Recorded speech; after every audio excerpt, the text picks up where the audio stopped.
Como os irmãos estão vendo aqui na tela, nosso tema da reflexão de hoje será exatamente esse: há um coração de Deus. A ideia é mais ou menos a gente dizer assim, que todos nós aqui estamos à distância de um coração de Deus. Ou a distância entre nós e Deus é apenas de um coração e nada mais do que isso. E aí eu quero convidar os irmãos e amigos que estão nos ouvindo nessa manhã, tanto aqui presencialmente, e você já pode vir presencialmente para cá. Nós estamos guardando a distância social, nós estamos com álcool gel, nós estamos com uso de máscaras e etc. Então você pode vir tranquilo. Ou você que esteja nos assistindo via internet também, seja muito bem-vindo, né? Já demos as boas-vindas a você. E queremos convidar você também a abrir a sua Bíblia em Jeremias, capítulo 29. Jeremias, capítulo 29, a partir do versículo 1. Será esse texto que vai nos servir de base para a gente refletir nessa manhã sobre este tema. Jeremias, capítulo 29, a partir do verso 1, eu vou ler na versão da Bíblia chamada Bíblia Viva, que é uma paráfrase contemporânea, que procura trazer para nós, na verdade, o sentido do original. E esse texto nos diz assim: Jeremias escreveu uma carta. São estas as palavras da carta que Jeremias escreveu.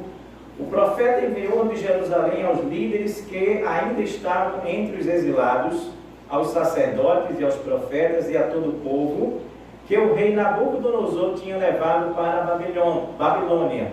Isso aconteceu depois que o rei Jeconias e a rainha mãe, os nobres e as pessoas importantes do governo, os ferreiros e artesãos de Judá e Jerusalém, foram levados presos para a Babilônia. Jeremias enviou a carta por intermédio de Elasa, filho de Safã, e Gemarias, filho de Uquias, ambos mensageiros do rei Zedequias, rei de Judá, a Nabucodonosor, rei da Babilônia. A carta dizia o seguinte, e a partir desse verso a gente tem o teor da carta que Jeremias escreveu. Assim diz o Senhor Todo-Poderoso, o Deus de Israel, a todo o povo exilado que deportei de Jerusalém para a Babilônia: construam casas e morem nelas, plantem pomares e esperem, porque vocês vão comer os seus frutos. Casem-se e tenham filhos e filhas, escolham mulheres para os seus filhos e suas filhas, e deem suas filhas em casamento para que também tenham filhos. Aumente a população de Judá na Babilônia e não a diminuam. Trabalhem para a prosperidade e paz da cidade, para a qual eu os deportei, e orem em favor dela. Enquanto ela estiver em paz, vocês viverão em segurança. Porque assim diz o Senhor Todo-Poderoso, Deus de Israel: não se deixem enganar pelos falsos profetas, os adivinhos. Não deem atenção aos sonhos deles, eles só vão dizer o que vocês têm vontade de ouvir. Eles estão profetizando mentiras em meu nome. Fiquem sabendo que eu não enviei esses homens como profetas, diz o Senhor. Assim diz o Senhor: vocês viverão na Babilônia por 70 anos. Depois que esse tempo passar, eu voltarei a lhes dar atenção. Cumprirei as minhas promessas e trarei vocês de volta para este lugar. Porque sou eu que conheço os meus planos sobre vocês, diz o Senhor. Planos de bem, não são planos de sofrimento. Eu lhes darei aquilo que mais desejam, um futuro de paz em sua própria terra. Naqueles dias, vocês clamarão a mim, e eu ouvirei e responderei às suas orações. Vocês me procurarão e me encontrarão quando me procurarem de todo o coração. É verdade, diz o Senhor, vocês me encontrarão, eu me deixarei encontrar por vocês, diz o Senhor. Vou mudar o rumo de suas vidas. Reunirei todos vocês espalhados entre todos os povos do mundo e os trarei de volta à terra onde os deportei, diz o Senhor. Amém? Curve sua cabeça e ore comigo nesse instante.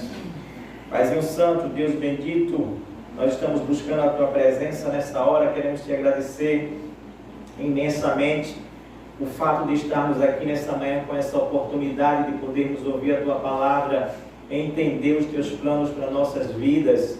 Que o Teu Divino Espírito Santo venha nos falar, cada um individualmente, porque culto é exatamente isso, é essa conversa de coração para coração, de maneira pessoal, própria, entre o Teu Espírito e as pessoas que estão aqui e as pessoas que estão nos ouvindo. Que a Tua graça, portanto, esteja sobre mim, que eu possa ser usado apenas como instrumento em Tuas mãos e que eu possa também ser alvo dessa mensagem, ouvir essa mensagem, trazer essa mensagem para o meu próprio coração, no nome de Jesus. Amém, Senhor. Que Tu sejas o nosso ensinador nessa hora. Amém. Amém. Todos nós, grandes ou pequenos, pobres ou ricos, magros ou gordos, altos ou baixos, bonitos como eu, ou feio como não tem nenhum aqui, certo? Nenhum aqui. Mas todos nós, absolutamente todos nós, em algum momento de nossas vidas vamos nos sentir escravizados. Em algum momento de nossas vidas vamos nos sentir prisioneiros da impotência. Em algum momento de nossas vidas vamos nos sentir incapazes de mudar algum tipo de situação. Vamos nos sentir em nossa vida sem possibilidades de reverter alguns momentos adversos que nós estaremos passando. Não sei quantos de vocês já experimentaram isso. Está preso dentro de uma situação, está algemado dentro de uma situação na qual você se debate, na qual você procura, busca, tenta sair dela e parece que não consegue de maneira alguma. Assim era a situação do povo de Deus exatamente nesse momento aqui. A nata da sociedade de Judá, de Jerusalém, havia sido vencida na guerra pelos babilônios e tinha sido levado cativo para a Babilônia. A nata, quando eu falo nata aqui, é que eu quero dizer que os babilônios eles não se preocuparam em levar os pobres, aqueles que não tinham alguma razão de ser, aqueles que eram menos favorecidos da sociedade, não. Eles levaram cativos para a Babilônia os líderes judeus, o rei, a mãe do rei, os sacerdotes, os profetas, os nobres da sociedade, os artesãos, os ferreiros, pessoas que podiam de alguma forma contribuir com eles lá na Babilônia. Não levaram quem não tinha uma arte, não levaram quem era pobre, não levaram quem era leigo, não. Levaram só pessoas que eram da elite, pessoas que na verdade tinham destaque naquilo que faziam. Então nessa hora você tem escravizado na Babilônia, não os pobres, mas você tem escravizado na Babilônia aqueles que não estavam acostumados a serem impotentes. Ou seja, você tem escravizado na Babilônia aqueles que estavam acostumados a mandar, aqueles que estavam acostumados a dirigir, a liderar o povo de Israel. E não o povinho, como a gente costuma dizer aqui. Pessoas como essas estarem cativas, o sonho delas é o quê? Se libertar. Evidentemente, né? Porque eles estão na posição absolutamente contrária daquilo que foi sempre a sua vida. Pessoas nessas condições, elas sonham com a liberdade. Elas sonham em que as coisas todas voltem a ser como era antes. Como era antes. Às vezes eu faço um paralelo com esse texto, com essa situação, com o que a gente vive hoje, né? Nós hoje vivemos escravizados de uma situação chamada pandemia. Por isso que os irmãos estão todos de máscara aqui. Não é porque máscara seja bonita, porque é bonito esconder o rosto. Não. Nós estamos com uma situação imposta, impingida a gente, né? É claro que as mulheres gostariam de mostrar os batons, a maquiagem e etc, etc nessa hora. Mas a gente não pode, por força da lei, por força das circunstâncias, estamos manietados, com as mãos atadas, amarrados a essa situação. E por mais que a gente queira se debater contra ela, por mais que a gente queira se livrar dela, por mais que a gente queira voltar a ser o que era antes, não vai voltar assim de imediato, de forma alguma. Então nós estamos também, de certa maneira, nos sentindo como esse povo aqui se sentia. Dentro de uma situação para a qual nós não encontramos um modo de reversão. É nesse ponto, exatamente nesse ponto, que chega lá de Jerusalém uma carta para esse povo que estava escravizado na Babilônia. Essa carta, ela vem do profeta Jeremias, mas ela é vinda, aliás, eu posso dizer assim, ela é escrita pelo profeta Jeremias, mas ela é vinda do próprio Deus. É uma carta escrita por Jeremias, mas vinda do próprio Deus. E ainda mais, viu, Fernanda? Com o Sedex de Deus. Sabe qual é o Sedex de Deus no Antigo Testamento? É quando o profeta chegava e dizia assim: assim diz o Senhor.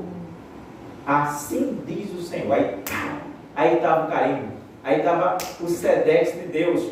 Daqui não falha, daqui não passa. É assim, porque assim diz o Senhor. E nessa cartinha que eu li aqui para vocês, 3 vezes você vai encontrar essa expressão: aqui, assim diz o Senhor. Assim diz o Senhor.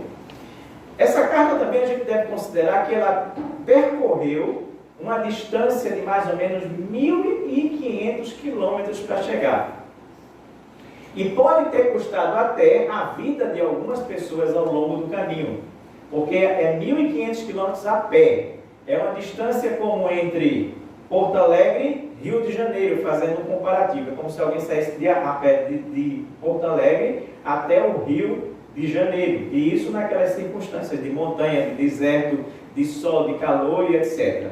Então foi uma carta que não chegou rapidamente. Chegou com um certo tempo, um tempo bem considerável de caminhada, e que pode ter custado até a vida de algumas pessoas ao longo desse caminho. Ou seja, algumas pessoas talvez tenham se sacrificado para que essa carta saísse de Jerusalém e chegasse até a Babilônia. A carta certamente ela encheu o povo da Babilônia, os judeus, de muita esperança. De muita esperança. Era um transporte dos bens, dos dotes que deveriam ser pagos ao rei da Babilônia, que estava sendo transportado de Jerusalém para a Babilônia. E Jeremias aproveitou que essas pessoas iam para lá para mandar essa carta para o povo judeu, com essa expressão: assim diz o Senhor. Certamente que quando o povo soube que vinha uma carta do profeta Jeremias para eles se encheram de esperança. O que é que será que Deus vai nos dizer? Será que Ele vai falar de promessas de libertação? Será que Ele vai falar de um libertador que vai estar chegando? Será que Ele vai falar da nossa volta para casa? Essa era a expectativa do povo naquele instante. Mas a carta ela vai falar de expectativas frustradas. A carta ela vai falar de coisas difíceis para que a gente faça. E a carta vai falar de planos que não são os nossos planos, não são os nossos planejamentos. E a carta vai falar acima de tudo, que nós estamos a um coração de Deus. A um coração de Deus. Essa é a distância entre a gente e Ele, entre nós e Ele nesse instante. Portanto, essa carta ela vai trazer algumas lições para a gente.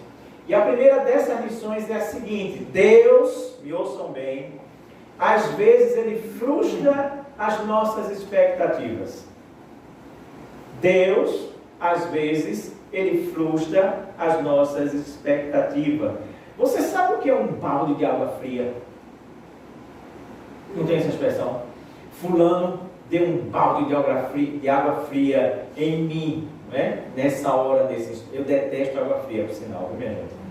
Eu só tomo banho quente. Se eu puder, eu só tomo banho quente. Se faltar energia, aí talvez eu tome um banho frio, porque vou ter que tomar um banho frio. Mas eu sou nordestino raiz, da gema. Eu quero coisa quente, quentinha. frieza só para a gente passear lá em Gramado, vai e volta, tal, curte ali, brinca, etc, né? Passa lua de mel lá, mas depois volta pro quentinho. Mas, 2 graus lá, olha. Meu Deus do céu, tá louco, é uma loucura uma coisa dessa.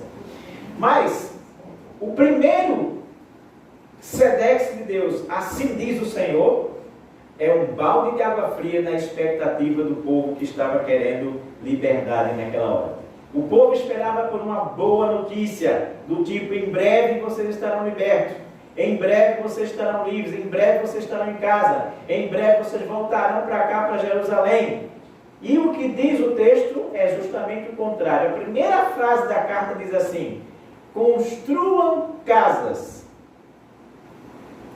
plantem pomares, casem-se, tenham filhos, deem os seus filhos em casamento e as suas filhas em casamento a outras pessoas.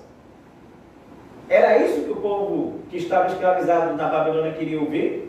Ou pensava de ouvir? Não, de jeito nenhum. O povo queria ouvir assim: eu quero sair daqui rapidinho, rapidinho, rapidinho. Eu quero viver a vida de escravo de nada. Eu quero ir embora para a minha terra. Eu não quero ficar aqui prisioneiro, de jeito nenhum. Eu não quero ter ninguém mandando em mim, de forma alguma. Aí a carta chega e diz: construa a casa, faça pomar, estabeleça a sua vida aí, se case, tenha filhos, veja esses filhos se casarem aí. Isso é uma tremenda frustração para aquele povo, das grandes. Eu acho que teve gente que ouviu essa primeira frase da carta e disse: quer ouvir mais nada? Tá, chega. Se o início está desse jeito, como vai ser o resto? Quero ouvir mais nada disso não. Quero ouvir mais nada disso não. Quero ouvir mais nada disso não. Que, aliás, deixa eu abrir um parênteses aqui, né? O jovem de hoje não sabe mais o que é receber uma carta, né? Não. Sabe? Ninguém mais. O povo da época do e-mail, das redes sociais, sabe o que é receber uma carta? Não sabe o que é receber uma carta. Minha gente, receber uma carta naquela época era um evento, era uma coisa maravilhosa, era uma coisa fantástica. A gente ficava olhando a hora que o carteiro passava na rua, né? A gente ficava na expectativa de que ele parasse na nossa casa e não só entregasse as contas que vinham pelo correio, mas ele também entregasse umas cartas de uns parentes nossos que estavam em São Paulo, não sei aonde. Receber uma carta era um momento de euforia, receber uma carta era um momento de alegria. As pessoas se reuniam, se juntavam para ler a carta, todo mundo de uma vez ali da família, ouvir as notícias de fulano que está chegando aqui. Era muito legal isso daí, né? E havia a expectativa de responder a carta, e às vezes as pessoas começavam a responder já de imediato. A gente ia no correio, comprava cedo no correio, estava na cartinha lá e mandava e ficava esperando que outra carta viesse, e a gente trocava cartas assim. E o carteiro era sinal de alegria, né? Era, o carteiro era um sinal de alegria, muita alegria. Para vocês, eu tenho uma cliente, hoje esse nome só de cobrança para a gente, o carteiro. Eu tenho uma cliente de 96 anos que ela viu o seu esposo, até se casar, no momento que eles começaram a namorar até se casar, ela o viu 3 vezes. 3 vezes. Ela morando no Rio de Janeiro e ele aqui em Pernambuco. Se conheceram em Minas Gerais. Estabeleceram namoro lá em Minas Gerais, num congresso de juventude batista daquela época. Mas ela tem uma pasta com mais de 100 cartas trocadas entre eles. Mais de 100 cartas trocadas entre eles. Uma história de vida. Eles se viram no dia que começaram a namorar, depois eles se viram no dia que ele foi lá em Salvador para pedir a mão dela em casamento, e depois se viram no dia do casamento. E o resto foi tudo através de cartas. Veja como a carta era importante naquela época. Então a carta que Jeremias escreve é uma carta que traz esperança. E era num momento, numa época muito mais difícil do que a minha cliente de 96 anos, que já tinha correio, né? Muito mais difícil. Por isso, quando essa carta diz, em primeiro lugar, construam casas, plantem pomares, casem-se, tenham filhos, deem filhos em casamento, é um balde de água fria no ânimo daquele povo que estava ali. Mas eu quero que a gente aprenda uma primeira grande lição aqui. Às vezes, quando Deus frustra as nossas expectativas, não é para o nosso mal. Eu disse que Deus frustra nossas expectativas, às vezes frustra nossas expectativas. E graças a Deus que é só às vezes. Mas, quando Ele frustra as nossas expectativas, anote aí, guarde aí em algum lugar, bote no seu celular, escreva na sua Bíblia ao lado desse texto. Quando Deus frustra as nossas expectativas, isso não é para o nosso mal. Existe um propósito nisso. Existe uma razão de ser nisso daí. Quando Deus frustra as nossas expectativas, nós precisamos entender que Ele tem um alvo, uma meta e um objetivo a ser alcançado com isso. E nesse caso aqui, é quando Deus diz assim: aumentem a população de Judá e não a diminuam. Aumentem a população de Judá, versículo 6 aí, tá? Aumentem a população de Judá e não a diminuam. Esse era o propósito. Em outras palavras, Deus está dizendo assim: se fortaleçam no cativeiro, se fortaleçam na escravidão, se fortaleçam na situação adversa, se fortaleçam no sofrimento, se fortaleçam na dor, se fortaleçam na angústia, se fortaleçam na ansiedade, se fortaleçam na derrota, se fortaleçam quando você não pode fazer nada, a não ser se fortalecer. Era isso que Deus estava dizendo. Construam casas, plantem pomares, tenham filhos e filhas, e aumentem e cresçam e se fortaleçam enquanto vocês vão estar aí nesse instante. Às vezes Deus permite e até providencia frustrações em nossas vidas para que a gente possa ser fortalecido e não para a nossa infelicidade. Você já viu aquele ditado americano que diz assim: aquilo que não te mata te fortalece? Aqui no Brasil parece que a gente, quer dizer uma palavra meio forte aqui, né? A gente deu uma desarrumada, né? A fábrica está dizendo assim: meu controle de qualidade está ali, né? Controle de qualidade de pastor e esposa, já sabem disso, né? É aquela que fica ali na hora, né? Dizendo. Aqui no Brasil diz assim: aquilo que não te mata engorda, né? Olha que diferença horrível, coisa horrorosa, né? O americano diz assim: aquilo que não te mata te fortalece. Aqui tem aquilo que não te mata te engorda. Olha para aí que coisa desgraçada, que horrível. Não diga isso não. Diga como os americanos: aquilo que não te mata te fortalece. Então o que Deus está dizendo aqui é o seguinte: olha, você está sendo frustrado. E a carta é de frustração logo desde o início. Mas, porém, todavia, contudo, se fortaleça. Se fortaleça na dor. Meu irmão, minha irmã que está aqui me ouvindo, você tem se fortalecido na dor? Você tem se fortalecido no sofrimento? Você tem se fortalecido na angústia? Você tem se fortalecido no momento da adversidade? Entenda, muitas vezes quando Deus frustra as nossas expectativas e as coisas não acontecem como a gente gostaria que acontecesse, não é para a nossa infelicidade, mas é porque Ele quer que a gente se fortaleça nessa hora, por mais estranho que isso pareça.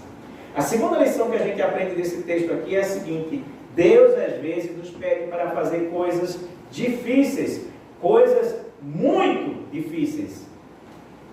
Deus não só pede para a gente fazer coisa fácil na vida, Ele pede muitas vezes para a gente fazer coisas difíceis e muito difíceis. E a primeira coisa difícil está exatamente no versículo de número 7, quando a gente lê assim, Deus dizendo: assim diz o Senhor, trabalhem para a prosperidade e paz da cidade. Que cidade? Babilônia. A gente não tem a Babilônia até sendo citada no Apocalipse, né? Como um sinal de coisa ruim, de cidade ruim, de cidade péssima para se viver. A Babilônia era uma cidade cheia de Deus, tinha Deus até dizer basta. A Babilônia, ela queria transmitir os costumes pagãos dela para o povo judeu naquela hora. A Babilônia era o povo inimigo que os havia derrotado. A Babilônia era aquela cidade que queria impingir seus maus hábitos para aqueles que eram escravizados. Queriam fazê-los iguaizinhos a eles naquele instante. A Babilônia era tudo de mal e de ruim que existia. Por isso que ela vai ter esse simbolismo e essa representatividade lá no Apocalipse, como se fala da grande Babilônia do final dos tempos. Imagine que cidade era essa, onde o povo estava escravizado naquele instante. Era tudo que era contrário ao povo de Deus. Mas aí o que é que Deus diz nessa hora, nesse instante? Revolte-se contra ela? Fuja dela? Não. Ele diz, trabalhem. Olha só, essa palavra não tratou aí. Trabalhem pela prosperidade da Babilônia. Contribuam com a sua força de trabalho para que essa cidade nojenta, ruim, difícil, complicada, de pagão, de gente que não presta, que escravizaram vocês, contribuam para a prosperidade dessa cidade. Aí você está dizendo assim, eu vou contribuir para a prosperidade daquilo que é mal, que é ruim, que é péssimo, que é contra a vontade de Deus, que não é aquilo que é da nossa natureza, da nossa gente. Eu vou contribuir com isso, eu vou fazer com que isso prospere. Deus diz, vai. Trabalhe pela prosperidade e trabalhe pela paz da Babilônia. Essa é a primeira coisa difícil que Deus pede. Mas a segunda é mais difícil ainda. É quando Deus diz assim, um pouco mais à frente, e orem por essa cidade. E orem por essa cidade. Não só trabalhem pela sua prosperidade e pela paz, mas orem por essa cidade. Minha gente, trabalhar pela prosperidade da cidade era até uma coisa que eles nem podiam dizer que não, porque eram escravos. Se eram escravos, eles iam trabalhar de qualquer maneira pela cidade. Mas orar é uma coisa de livre e espontânea vontade. Orar é uma coisa que você faz se você quiser, sim ou não. Orar você não é obrigado, como o escravo é obrigado a trabalhar. Orar é absolutamente espontâneo. E é mais complicado ainda pelo que eu vou explicar aos irmãos aqui agora. Sabe por quê é mais complicado? Porque essa palavrinha oração que tem aí, quando a gente vai lá no original hebraico, essa palavrinha oração é a mesma palavra que designa, que representa, que simboliza, que está escrito no pedido de Ana pelo seu filho Samuel. Vocês lembram de Ana orando no templo? Lembram? Ela toda compungida, chorando, ali, derramada perante Deus. Diz que ela fez uma oração. Então é a mesma palavra oração que Deus pede para que eles orassem pela Babilônia. Ou seja, era uma oração que vinha do fundo do coração. Era uma oração compungida. Era uma oração verdadeira. Precisaria ser uma oração sincera. Porque essa palavra é a mesma palavra oração que é também colocada no texto quando Eliseu vai orar para ressuscitar aquele menino. Que tipo de oração era essa? Lembra? O filho da senhora que hospedava Eliseu morreu, e ela chama ele para que ore pelo menino, o menino está morto. Como é que vocês acham que Eliseu orou? Sem fé? Protocolarmente? Não, de jeito nenhum. Ele orou com essa mesma profundidade, com essa força. Essa mesma palavra oração, ela é usada, sabe por quem? Por Ezequias. Quando Ezequias sabe que só tem mais, não tem mais vida, né? Prepare-se porque você vai morrer. É assim que está lá a oração. O rosto dele se volta pela parede e ele começa a fazer o que? A orar. Se derramar e dizer, Deus, tu sabes da minha vida, tu sabes o que eu fiz, desde a minha mocidade para você, etc. E bem o profeta não chega no muro, né? Deus já manda ele voltar e dizer, olha, diz a Ezequias que ele vai ter mais 15 anos de vida. Não é uma oração qualquer. Você está entendendo o que eu estou lhe dizendo? É uma palavra de oração sincera, profunda, honesta, cheia de fé, que deve ser feita para essa cidade da Babilônia. Porque essa mesma palavrinha é a palavra que designa a oração de Jonas no ventre do peixe. A mesminha. Como é que vocês acham que Jonas orou no ventre do peixe? Capítulo 2 lá de Jonas, fantástico, oração maravilhosa, que merece um estudo completo dela. Aquilo ali é espetacular. Sem nenhuma saída, totalmente preso, escravizado, algemado no ventre da natureza ali, Jonas ora. Era a única coisa que ele podia fazer. Ele ora. E a oração, essa oração é chamada até de profundis, ou das profundezas. É a forma como essa oração de Jonas é conhecida. Pelos grandes autores, escritores, de profundis. Ou seja, a oração que sai do fundo da alma. É com essa mesma oração que esse povo escravizado deveria orar pela Babilônia nesse instante. Imagine. É fácil fazer isso? Lembre aí do seu pior inimigo. Bem que cristão não pode ter inimigo, né? Mas imagine aquele sujeito, aquela sujeita que é um pé no saco. Aquela que você percebe que, na verdade, você chama de anjo para não chamar de outra coisa, né? De anjo ou de anja, né? Você diz assim, aquele anjo. Não tem, né, na vida da gente, uns anjos caídos, né? Uns anjos caídos, né? Imagina esse anjo caído, Deus chegando para você e dizer assim, ore pela sua anja. Ore pelo seu anjo caído nesse instante. Eu não ouvi isso. Esquece, ninguém ouviu. Alguns dizem assim, eu vou orar para o Senhor levar o anjo para o lugar dele de volta. Mas é essa mesma oração. Isso não é fácil. Isso é difícil. Às vezes Deus nos pede coisas que são muito difíceis. Entende? Mas nós precisamos fazer.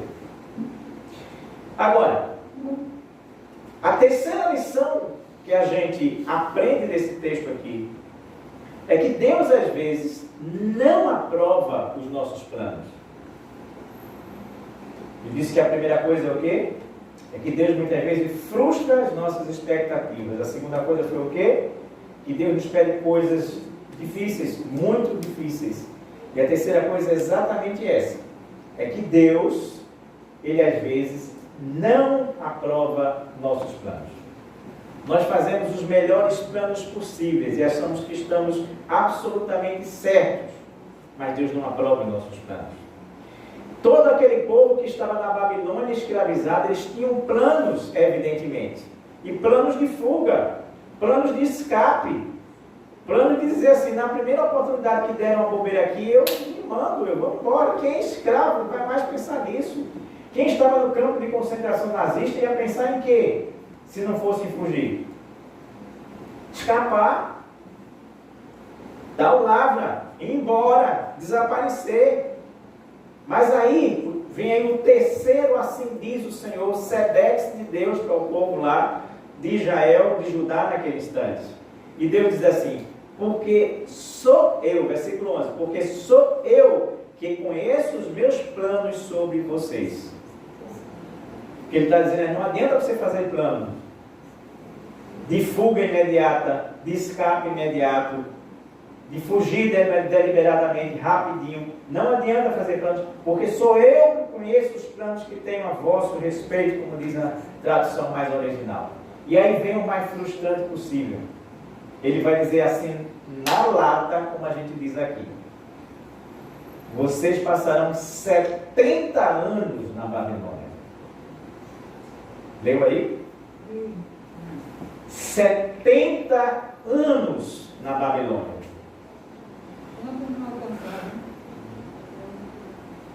Não é fácil. Para quem estava com a ideia de que poderia escapar dali o mais rápido possível daquela situação angustiante, horrorosa, horrível. Dizer assim, você vai passar mais 70 anos nessa condição, era muito difícil. Daí Deus dizia no início, construam casas, façam pomares, tenham filhos, se casem, dê os filhos em casamento, porque vai ser 70 anos. O plano de vocês de sair daí de imediato não vai acontecer. Vão ser 70 anos. Não é que necessariamente eles tenham passado 70 anos lá. Pelas contagens, se acha que mais ou menos eles passaram 66 anos escravos lá na Babilônia. Mas era praticamente 70.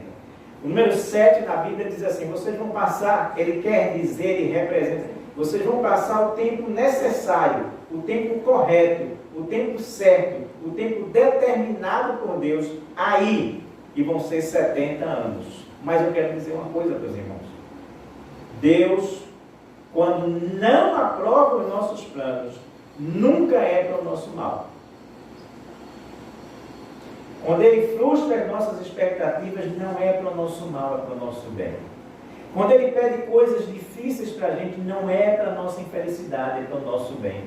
Quando Ele não aprova os nossos planos, sejam eles lá qualquer, entrar numa faculdade, conseguir um emprego, fazer uma viagem ou qualquer uma outra coisa, não é necessariamente porque Ele quer o nosso mal, mas é porque Ele quer o nosso bem. Nosso bem. E Deus, Ele se apressa em dizer isso rapidamente. Esse versículo é interessante porque ele diz assim, eu é que sei os planos que tenho a vosso respeito. Planos de bem. Planos de bem. Não é o seu plano, mas é para o seu bem. Entenda. Entenda. Não é o seu plano que está aprovado, mas é para o seu bem. É para o seu bem. Ele diz logo em seguida, não são planos de sofrimento. Não é o seu plano, mas não é para você sofrer. Você não vai sofrer. Você vai contar com a minha ajuda, com a minha guarda, com a minha proteção, com a minha segurança. E ele vai dizer a terceira frase melhor ainda. Se você quiser grifar, grife, né? Eu lhes darei aquilo que vocês mais desejam. São planos de bem, não são planos de sofrimento, e eu lhes darei aquilo que vocês mais desejam. Não é o seu plano, mas a finalidade vai ser a mesma. Lhe dar a liberdade que você quer, a felicidade que você quer. Só não vai ser o seu plano. Pronto. Porque o seu plano está errado. O seu plano não está correto. E é muito maravilhoso a gente pensar nisso daí, porque a gente percebe que Deus é tão maravilhoso que Ele faz com que tudo que parece estar errado, Ele dá uma forma de alinhar corretamente. Se a gente ler a carta até agora, vai dizer, puxa vida, essa carta foi de amargar. Expectativa frustrada, pedido de coisas difíceis, negação dos meus planos. Mas aí Deus diz assim, olha, não é plano, é plano de bem. Não é plano de sofrimento, e é para dar uma finalidade, o fim que vocês desejam. Só não vai ser do jeito de vocês, só não vai ser do seu plano.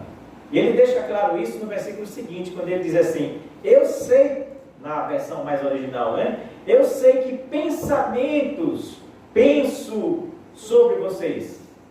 Uma tradução desse versículo poderia ser exatamente essa. Eu sei que pensamentos penso sobre vocês. Está escrito mesmo assim no original. Aí você diz assim, pensamentos e penso. Eu sei que pensamentos eu penso. Meio redundante isso, né? Eu sei que pensamentos eu penso, mas no original não é redundante. No original é assim, eu sei que ideias, pensamentos igual a ideias, eu penso a vosso respeito. Só que esse penso da frase de baixo, ele quer dizer entrelaçamento, ele quer dizer estratégia, ele quer dizer urdidura, ele quer dizer caminhos. Então veja que coisa linda e maravilhosa é quando a gente vai lá no original hebraico, grego, e a gente capta o sentido das coisas. Eu sei que pensamentos penso a vosso respeito. Porque Deus está dizendo assim: eu sei que ideias eu tenho a respeito dos caminhos, das estratégias, da urdidura, do entrelaçamento. Eu sei como construir o que vocês querem. Eu sei exatamente como vai ser a trilha. Eu sei exatamente como vai ser o andamento. Eu sei exatamente como vai ser a construção do que vocês querem. É por isso que meus pensamentos pensam. Porque meus pensamentos são ideias que têm entrelaçamento, lógica, estratégia. Aqui é o como. Eu não só penso, mas eu sei como fazer. É isso que Deus está dizendo para a gente aqui, nessa manhã. Eu sei que pensamentos tenho a vosso respeito. Então vamos substituir. Eu sei que pensamentos eu penso a teu respeito. Amém. Não só do que fazer com você, mas de como traçar os caminhos, emendar os caminhos, alinhar os caminhos corretamente para que as coisas aconteçam na sua vida. Deus pode não aprovar os nossos planos, mas Ele sempre terá um plano melhor para a minha vida e para a sua vida. Muito melhor do que eu e você pensa. Muito melhor do que José do Egito pensava enquanto ele passava 17 anos no cativeiro da sua vida enquanto jovem adolescente. Nunca esqueça disso. Nunca esqueça disso quando os seus planos não forem adiante. O plano pode não ser o seu, mas o plano de Deus será o melhor. E o plano para agora era exatamente esse: viva uma vida comum, povo de Deus. Quando Deus diz assim: construam casas, plantem pomares, se casem, deem seus filhos em casamento, Ele está dizendo o quê? O grande plano para a vida de vocês nesse instante é vocês viverem uma vida comum, normal, como qualquer um outro. E às vezes a gente fica agoniado, né? Não está acontecendo nada na minha vida, não apareceu o meu príncipe encantado, não consegui ainda não ser minha princesa encantada, né?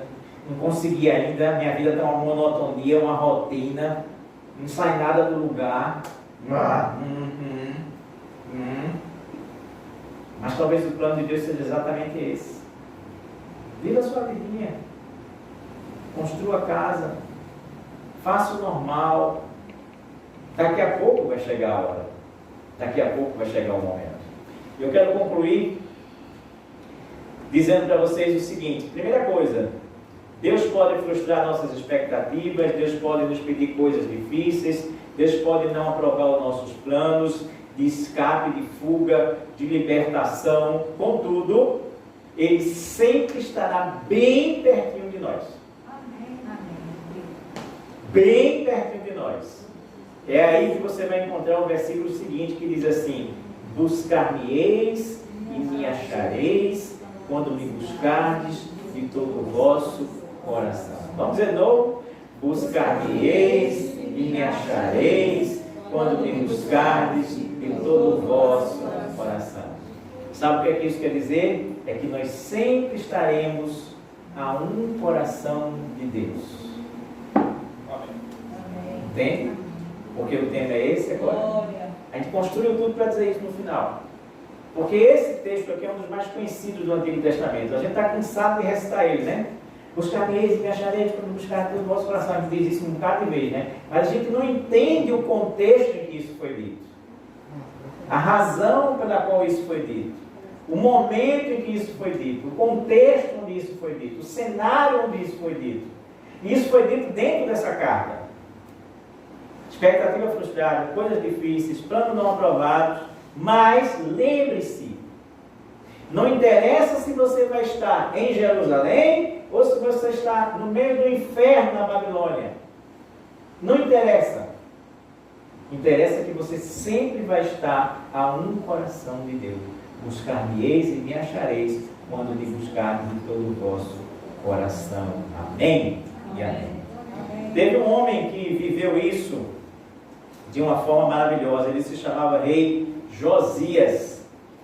Segundo Reis, capítulo 23, versículo 25, tem um pequeno resumo da vida de Josias, que eu vou ler para você aqui agora. O resumo da Bíblia de Josias é dizer sobre ele o seguinte: não houve nenhum outro rei que se voltasse para o Senhor de todo o coração, de toda a alma e de todas as forças, e seguisse todas as leis de Moisés quanto Josias. Nunca houve um antes dele e nunca houve outro depois dele. Que fantástico esse cara, hein? Que fantástico! Nunca houve nenhum antes nem nenhum depois que buscasse a Deus, que procurasse a Deus de todo o coração. Esse era um cara que estava a um coração de Deus. Mas é um coração que precisa se dedicar por inteiro. Nós estamos a um coração de Deus, que é o nosso próprio coração. Mas a gente precisa estar com esse coração totalmente dedicado a Deus. Estamos com esse coração totalmente dedicado a Deus, ou temos outras prioridades em nossas vidas dentro dos nossos corações? E a vida da gente não vai ter sentido nenhum, se não for servir a Deus. Eu estava trabalhando numa empresa de auditoria e consultoria 2019 para 2020. E teve momentos que eu orei a Deus lá dizendo assim: Deus, eu não quero mais estar aqui. Eu não quero mais estar aqui. Aquilo ali era bom, era importante, dava status, dava dinheiro, dava isso, dava aquilo outro. Mas eu orei a Deus dizendo assim: eu não quero mais isso não. Eu quero dedicar o restante da minha vida para te servir e viver. É isso que eu quero. Milagrosamente chegou a minha aposentadoria em outubro de 2019. Na hora certa. Na hora que eu comecei a orar nesse sentido, Deus me aposentou dizendo assim: ó, agora é de coração inteiro. Agora é totalmente. Agora você vai fazer outras coisas, mas não são coisas que serão prioritárias. Uma vez eu varava à noite trabalhando, fazendo relatório, aquilo outro, aprontando palestra, fazendo isso, fazendo aquilo outro. Não. Buscar-me-eis e me achareis, quando me buscar de todo o vosso coração. Nós estamos a um coração de Deus. Mas sabe o que é melhor e mais bonito para a gente finalizar mesmo? É quando Deus diz assim no versículo 14: é verdade, diz o Senhor, vocês me encontrarão, eu me deixarei ser encontrado por vocês, diz o Senhor. Mas aí vem a frase que na versão da Bíblia Viva, por isso que eu escolhi essa, ela é fantástica e inesquecível. Ela diz assim, Deus diz assim: vou mudar o rumo de suas vidas. Vou mudar o rumo de suas vidas. Na verdade, na sua versão não vai estar assim, vai estar de maneira alinhada. Ele diz: reunirei todos vocês espalhados entre todos os povos do mundo e os trarei de volta à terra onde os deportei, diz o Senhor. O que é que ele está dizendo? Vocês estão aí, vocês foram tirados daqui de Jerusalém, foram levados cativos da Babilônia. Eu reunirei não só vocês, mas todo mundo que está cativo de volta para cá, para Jerusalém ainda. E aí é quando a Bíblia Viva ela resume isso numa frase muito bonita: eu vou mudar o rumo das suas vidas. É isso que Deus está dizendo para você hoje. Ele está dizendo assim: eu vou mudar o rumo das suas vidas. Da sua vida eu vou mudar o rumo. Sabe que é uma coisa interessante? Mudar o rumo era trazê-los de volta. Entendeu isso? Mudar o rumo ali era trazer eles de volta. Sabe qual é a imagem que me veio de onde está hoje na mente quando eu pensava sobre isso aqui? Eu admiro muito aqueles motoristas que sabem dar ré. Dar ré é um desafio na vida dos motoristas, é ou não é? Não é não? O cara chega e diz assim, ó, chega num ponto que não tem mais saída, o cara chega e diz, eu fui numa casa há umas semanas atrás, que era em cima de uma ladeira, eu tive que deixar a Fátima lá em cima e não tinha mais para onde ir. Aí o cara disse para mim, ó, é melhor tu dar ré. Só que dar ré tem um carro do lado, tem um carro do outro, aí você tem que dar aquela ré bem, né? Mas era o único modo de descer aquela ladeira, era dar ré. Dar ré. E eu fico achando fantástico aquele motorista que põe a mão no volante assim, bota a ré, ainda faz assim, ó, olha para trás assim, vai-se embora, nem parece que está dando ré, parece que é uma linha reta que esses caras fazem, parece que são muito bons esses caras. São muito bons, eu mesmo não sou tão bom assim não, eu sei qual é o mecanismo, mas não sou tão bom assim não. Que Deus está dizendo assim, eu posso dar uma ré na tua vida. Deus pode dar a ré mais reta possível na sua vida. Amém. Não importa se você está na Babilônia. Ele pode pegar você e fazer assim, de ré. Eu reunirei vocês tudinho aqui de novo comigo. Aleluia. Glória a Deus. Eu vou dar a ré na vida de vocês. E vocês recomeçarão tudo de novo aqui e agora nesse instante. Deus quer dar uma ré na tua vida.